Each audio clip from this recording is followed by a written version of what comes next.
So, ayun nga guys, dumating na yung order natin ngayon lang, yung Shisuo S16 na wireless mic. So, tingnan natin kung anong nasa loob ng box na ito.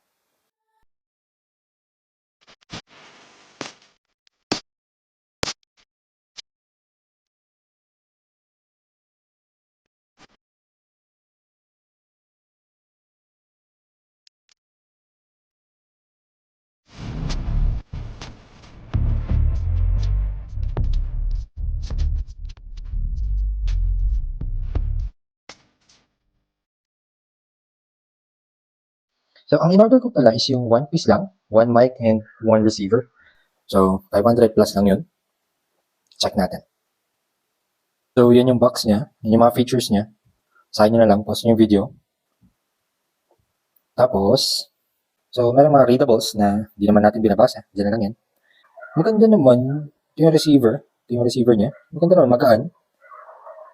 And yung mic, maganda yung mic Hindi siya mukhang hindi siya parang cheap feels. Parang premium naman yung dating. Then meron din tayong dead cat. Yan. Ganda yan pag mahangin. And then isang napaka-igsi na Type-C charger. Bukod dyan, meron pa siyang converter, adapter to Lightning. Hindi ko naman gagamitin yan kasi hindi ako iPhone. Yan, tabi muna natin yan dyan. So, siguro gawa na lang natin ng review. May time. Tingnan natin yung quality niya pag nagra-ride tayo. Yun lang. Thanks guys.